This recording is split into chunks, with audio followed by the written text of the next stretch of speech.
सत साहेब सभी को राम राम। कबीर साहेब जी का एक दोहा है, क्या मैं कुत्ता मेरे राम का, मोतिया मेरा नाम, गले हमारी जेवरी, जहां खींचे तहाँ जाओ। कि मैं मेरे मालिक का कुत्ता हूं, सेवक हूं, दास हूं मेरे मालिक का, और मेरे गले में उनके नाम की, राम नाम की रस्सी बंधी हुई है। बोले वो उस रस्सी को जहां खींचता है मैं वहीं चला जाता हूं, अर्थात मैं उनकी आज्ञा में रहता हूं, उनके अधीन रहता हूं। अब यहां बात आई है कुत्ते की। ये साहिब ने क्यों कहा कुत्ता? तो ये चीज आपको जाननी यहां बहुत जरूरी है कि साहिब ने ऐसा क्यों कहा। वे सेवक भी तो कह सकते थे, उन्होंने कुत्ता शब्द क्यों इस्तेमाल किया, किस संदर्भ में किया, यह जानना बहुत जरूरी है। तो यहां पर मैं आप लोगों को यह चीज विस्तार में बताऊं, उससे पहले मैं आपको कुछ समझाना चाहता हूं जो कि जरूरी है। आप लोग प्रश्न पूछते हो मेरे से, प्रश्न नाना प्रकार के होते हैं, अनेकों प्रकार के, अच्छे भी बुरे भी, कोई गाली भी देता है, कोई प्रशंसा भी करता है। लेकिन प्रश्न जो है ना आने चाहिए, लेकिन प्रश्न लॉजिकल होने चाहिए, लॉजिक होना चाहिए उनका कुछ। अभी देखिए, मैं जब भी सत्संग करता हूं तो मैं क्या कहता हूं आपको कि अपना मटका, अपने हृदय को खाली कर दो, अपने मन को साफ कर दो। आप कहां से क्या सुन के आए हो, आपके मन में क्या विचार है, सब कुछ खाली कर दो, कुछ मत रखो अपने मन में। अगर मन में कुछ भी रखा तो दुविधा होगी, दुविधा में दोहु गए माया मिली न राम। ना दुविधा में फिर परमात्मा की प्राप्ति होती और ना ही माया की, आप फंस जाओगे। इसीलिए मैं हमेशा कहता हूं मन को साफ कर दो। अब देखिए, मैं आपको दिखाता हूं कि ये जो मन को साफ करने वाली बात है, ये मैं क्यों कहता हूं। ठीक है, आप लोग अभी समझ जाएंगे। एक उदाहरण के माध्यम से मैं आपको बताऊंगा कि भाई मन को साफ क्यों किया जाना चाहिए। तो देखिए, पास जो है, ये देखिए मेरे पास क्या है, एक कटोरी है जिसके अंदर हल्दी का पानी है। ठीक है जी, ये हल्दी का पानी है, और ये है एक मग साफ पानी, ये थोड़ा सा पानी है। देखिए, अभी आप देखिए कि अगर इस हल्दी के पानी के अंदर ये जो कटोरी है ना, ये है आप, और इसके अंदर जो ये हल्दी का पानी है, ये है आपका वो ज्ञान जो आप इधर उधर से भर के लाए हैं, आपके मन में जो पहले से ज्ञान है। मैं क्या कहता हूं, इसको आप साफ कर दो, निकाल दो अपने मन से, क्योंकि मैं इसके अंदर ये साफ स्वच्छ जल भरना चाह रहा हूं। लेकिन आपके अंदर जो ये पानी है ये दूषित है, इसे निकाल दो। लेकिन आप जो है अगर इसको निकाल देंगे तो फिर मैं इस पानी को डालूंगा, ये डल जाएगा। लेकिन यदि आपने इसको नहीं निकाला तो क्या होगा, देखिए, समझ लीजिए कि ये आपका ज्ञान है, और मैं अब अपना जो ज्ञान है, मेरा अनुभव ज्ञान है, जो कबीर साहब का ज्ञान है, वो मैं इसमें डाल रहा हूं। मैं चाहता हूं आप इस चीज को सीखें, समझें। देखिए, मैं डाल दिया, ये सारा पानी बह गया।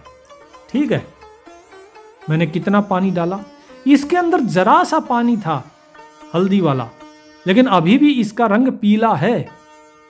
ठीक है, अभी भी इसका रंग पीला है। मैंने जबकि इतना मग भर के पानी इसके अंदर डाल दिया, फिर भी। इसका अर्थ ये हुआ कि मैं इसके अंदर कितना भी ज्ञान डाल दूं, लेकिन ये जो रंग है ये आपके अंदर रहेगा। जब तक आप अपने मन को साफ नहीं करोगे, मैं जो भी ज्ञान डालूंगा ये इसके साथ मिल जाएगा, और आपका जो ये पुराना वाला है ज्ञान, ये जाएगा नहीं, और ये दुविधा पैदा करेगा। ये दोनों ज्ञान आपस में टकराएंगे। ठीक है, क्योंकि आपका जो पहले वाला ज्ञान था वो कुछ और दिशा में आपको लेके जाएगा, जो मैं बता रहा हूं वो दूसरी दिशा में लेके जाएगा। आप दुविधा में रहोगे कि भाई सही क्या है और गलत क्या है। अब लेकिन यदि आप इसको पहले ही अगर खाली कर देते, ठीक है, इसको पहले ही अगर आप खाली कर देते, मान लीजिए ये आपने खाली कर दिया, अब यदि मैं इसके अंदर पानी डालता हूं, अब यदि मैं इसके अंदर पानी डालता हूं तो यह पानी साफ है कि नहीं? तो मैं जो ज्ञान आपको देना चाह रहा था वो पूरी तरीके से साफ आपके अंदर होता। अब आपके अंदर कोई दुविधा नहीं रहेगी। क्यों नहीं रहेगी? क्योंकि आपके अंदर जो ज्ञान है वो एक ही है। दुविधा जब होती है जब अलग अलग ज्ञान आपके अंदर हो। तो ये मैं समझाने का प्रयास कर रहा हूं। तो इसीलिए मैं कह रहा हूं कि जो भी कुछ आपको समझ में आता है, जो भी आप इधर उधर से सीखते हैं, सुनते हैं, समझते हैं, उस चीज को आप बाहर ही छोड़ के आए। जब मैं आपको कोई चीज समझाता हूं तो उस चीज को पूर्ण रूप से समझें। अब आते हैं बात कि जो कबीर साहब ने कही। कबीर साहब ने इसी संदर्भ में ये बात कही है, क्योंकि गली में जो कुत्ते होते हैं, ये कबीर साहब ने उदाहरण दिया है इस इंसान को कि भाई आप अगर उस परमात्मा को पाना चाहते हैं तो आपको उस परमात्मा का सहारा लेना होगा, आपको दास भाव रखना होगा, आपको आधीनी रखनी होगी, आपको बंदगी करनी होगी। कैसे? ये एक गली का कुत्ता है और ये वो कुत्ता है जो अपने मालिक के घर में रहता है। ये कुत्ता खुला रहता है जो गली में है, और जो मालिक के घर में है वो बंधा हुआ रहता है। बंधा ना भी रहे लेकिन घर की चार दीवारी में रहता है। ये कुत्ता इधर से उधर भागता है, दौड़ता है, स्वतंत्र है, लेकिन ये जो घर में कुत्ता है ये क्या करता है? ये अपने मालिक के साथ रहता है, उसकी वफादारी करता है। ये अपने घर से बाहर नहीं जाता, जाता है तो अपने घर के इर्द गिर्द ही रहता है और वापस घर में आ जाता है। ये वाला कुत्ता जो गली में है, ये एक एक टुकड़े के लिए एक एक घर जाएगा, भौंकेगा कि एक टुकड़ा दे दो मुझे, एक टुकड़ा। और हर घर से जरूरी नहीं कि इसे भोजन मिले, कभी मिलता है कभी नहीं मिलता है, लेकिन ये जो है, जो घर में रहता है, अपने मालिक के अधीन रहता है, इसको पेट भर भोजन मिलता है। सुबह भी मिलता है, दोपहर में भी मिलता है, शाम को भी मिलता है। जो गली में है उस कुत्ते को बीमार हो जाए, कीड़े पड़ जाए, उसे संभालने वाला कोई नहीं है, लेकिन जो मालिक के घर पे है इसे संभालने के लिए मालिक है। अगर कुछ भी कष्ट होता है तो इसे लेकर दौड़ेगा इसका मालिक, अस्पताल लेके जाएगा, इसको ठीक करा के लाएगा। लेकिन जो ये है, जो गली वाला, इसका क्या हाल होगा? कीड़े पड़ते हैं, तड़प तड़प के मरता है। क्यों? क्योंकि इसके अंदर अहंकार था, इसने आधीनता स्वीकार नहीं करी। लेकिन ये जो है, इसने आधीनता स्वीकार की और इसे पेट भर भोजन भी मिला, इसे समय पे चिकित्सा उपचार सब कुछ मिला, और इसे प्रेम भी मिला। चाहे ये मखमल के गद्दे पे सोया हो, चाहे ये गाड़ियों में घुमा हो, इसे प्रेम भी मिला। मालिक का प्रेम मिला, मालिक के बच्चों का प्रेम मिला। इसने उस मालिक के जो संसार है उसको अपनाया। तो यही कबीर साहब कह रहे हैं कि मैं भी उस मालिक का कुत्ता हूं, सेवक हूं, उसका वफादार हूं, और मैं उसी के अधीन रहता हूं। वो जो देता है वो खाता हूं, वो जैसा कहता है वैसा मैं करता हूं। वो मेरी इस रस्सी को जिधर खींचता है मैं उधर ही चला जाता हूं। तो करे तो बाहर हूं, दूर दूर करे तो जाऊं, जो राखे त्यों ही रहूं, जो देवे सो खाऊं। जो देता है वो खाता हूं, बुलाता है तो आता हूं, भगाता है तो चला जाता हूं। जैसे मेरा मालिक मुझे रखता है मैं उसकी रजा में राजी हूं। और यही कबीर साहब लोगों को कहना चाह रहे हैं कि भाई एक जगह रुको, गली के कुत्ते की तरह इधर उधर मत भागो, बल्कि उस कुत्ते की तरह आधीनी और बंदगी में रहो, दास भाव में रहो, जो एक जगह रहता है। तो सत्संग अगर करना है तो सत्संग इधर उधर भटकने से नहीं होगा, ज्ञान भटकने से नहीं मिलता है, ज्ञान एक जगह स्थिर रहने से मिलता है। जो पानी है, जिस पानी के अंदर तरंगे उठती रहेंगी, लहर उठती रहेंगी, उसके अंदर आप अपना चेहरा नहीं देख सकते हो, लेकिन जो पानी स्थिर है उसके अंदर आप सब कुछ देख सकते हो।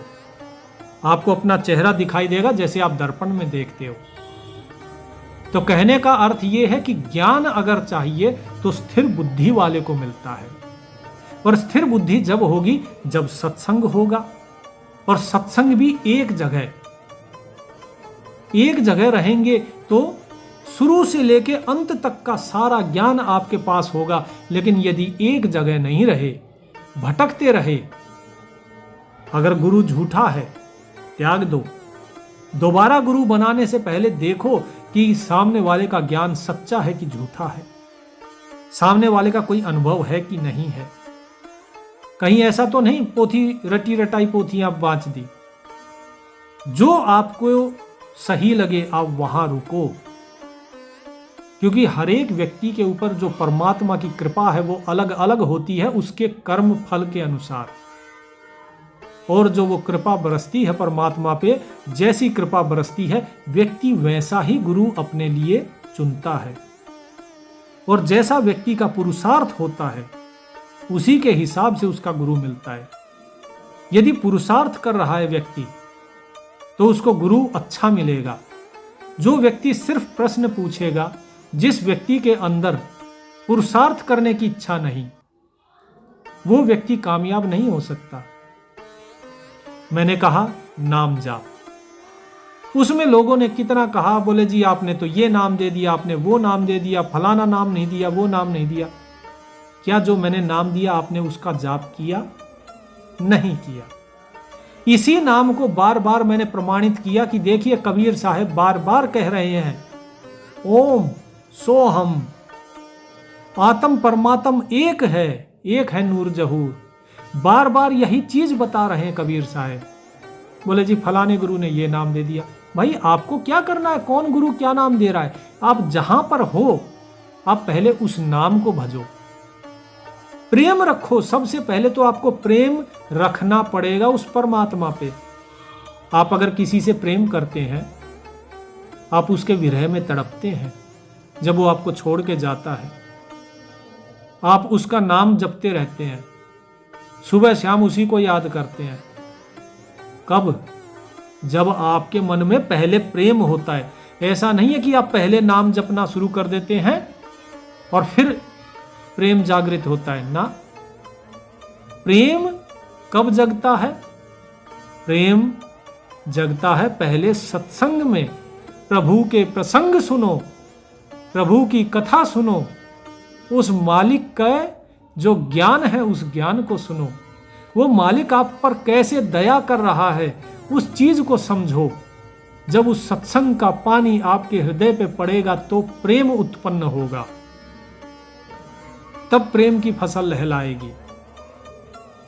अब सत्संग ही अगर आप नहीं सुनेंगे, अब मैं जैसे अगर आपको बताऊं, जितना भी मैंने सत्संग डाला मैं उसमें देखता हूं 11,000 लोग जुड़े हुए हैं, लेकिन कितने लोग, आप लोग तो जब वीडियो देखते हैं उसमें आता होगा व्यू कितने हैं।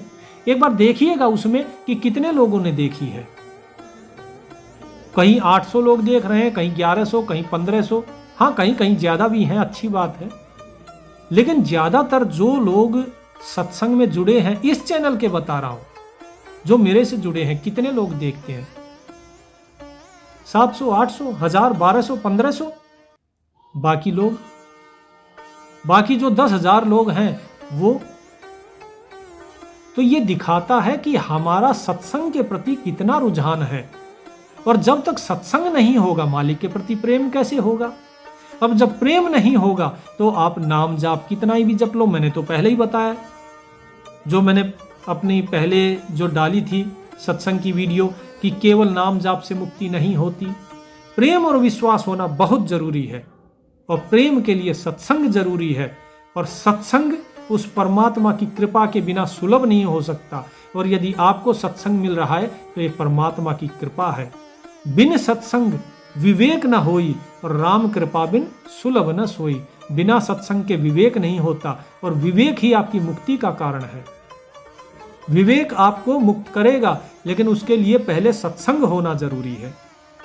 और सत्संग उस परमात्मा की कृपा के बिना नहीं मिल सकता। और जब आप सत्संग में हैं अभी, तो उस परमात्मा की कृपा है आपके ऊपर। आप इस कृपा को व्यर्थ ना जाने दें। सत्संग को आप सुने और ध्यान से सुने और पूरा सुने, क्योंकि मैं किस लिए सत्संग डालता हूं भाई? मैं इसीलिए डालता हूं कि रोजाना आप सुने। जो एक है कि साहिब की वाणी में आता है, जो दर्शन करना चाहिए तो दर्पण मांजत रहिए, दर्पण पे लागी काई तो दर्शन कहां से पाई। कि यदि उस परमात्मा का दर्शन करना है तो उस दर्पण को साफ करते रहो, अपने मन के दर्पण को। परमात्मा को छोड़िए, अगर आपको अपने घर पे आईना लगा है, आपको अपनी शक्ल उसमें देखनी है, तो उसको रोजाना साफ करो। अगर साफ नहीं किया तो उस पर धूल जम जाएगी, काई जम जाएगी, और एक बार उस पर धूल और काई जम गई तो क्या आप उसमें अपना चेहरा देख पाएंगे? नहीं देख पाएंगे ना। इसी प्रकार आपके मन के ऊपर जो धूल जमी है अज्ञान की, इसको हटाते रहो, रोजाना हटाओ और रोजाना सत्संग करो, ताकि वो परमात्मा की कृपा आपके ऊपर बरसती रहे। तब आपके मन को शांति मिलेगी, तब आप सही जगह पर पहुंचेंगे। जब सत्संग होगा तो प्रेम भी होगा, और जब प्रेम होगा तो नाम जाप आप खुद करेंगे, और जब नाम जाप आप करेंगे तो फिर यही नाम आपका जिह्वा वाला जाप, यही अजपा जाप में परिवर्तित हो जाएगा। यही फिर आगे अनहद जाप को उत्पन्न करेगा। यही फिर आगे जो जाप है आपका सार नाम वाला, वो उत्पन्न होगा। और यदि हम कुछ करेंगे ही नहीं, सिर्फ बैठ के सवाल जवाब करते रहे, हाँ जी ये ऐसा है वैसा है, उसने ऐसे कर दिया, इसकी निंदा कर दी, उसकी निंदा कर दी, फलाना गुरु ऐसे, वो ढिकाना गुरु ऐसे, कुछ नहीं मिलेगा। मेरे को लोग कमेंट डालते हैं, ऊट पटांग बोलते हैं, मैं क्या बोलता हूँ? राम राम जी, नमस्ते करके उसमें डाल देता हूँ। फिर किसी ने कुछ बोला, मैं राम राम जी, फिर वो कुछ और कमेंट डालेगा, राम राम जी। कब तक डालेगा? राम राम जी। बस। कोई भी कैसा ही भी क्यों ना हो व्यक्ति, आपको गाली भी देता है, बोला राम राम जी, दोबारा गाली दे, राम राम जी। संतों का तो यही है भाई, वो अपना स्वभाव नहीं छोड़ रहा है तो आप अपना स्वभाव क्यों छोड़ते हैं? यही तो सत्संग सिखाता है। आप पलट के गाली दे दीजिए, उसके बाद देखिए फिर कैसे झगड़ा बढ़ता है, और उसके बाद आप परेशान रहेंगे सारा दिन। आपको रात को नींद नहीं आएगी कि उसने मुझे ऐसे बोल दिया, मुझे ये कहना चाहिए था, मुझे वो करना चाहिए था। लेकिन यदि आपने एक बार कह दिया प्रेम से, बोले राम राम जी, आपका मन साफ, मैं लिख कर देता हूं। सामने वाला गाली दे रहा है, आपने अगर ये कह दिया ना, बंधु राम राम जी, बस जैसे ही आपने राम राम कहा, आपका मन साफ, आपका मन बिल्कुल दुखी नहीं होगा कि भाई उसकी करनी वो जाने, वो अपनी गाली रखो, हम अपने राम राम को रखते हैं। मन बिल्कुल भी तकलीफ नहीं होगी, मन को, मन प्रसन्न रहेगा, मन आनंदित रहेगा। ये मेरा अनुभव है। थोड़ा सा कष्ट होगा जरूर शुरू में कि यार ये मुझे गाली दे रहा है, मैं बदले में बोल नहीं पा रहा हूं, मैं राम राम क्यों कर रहा हूं।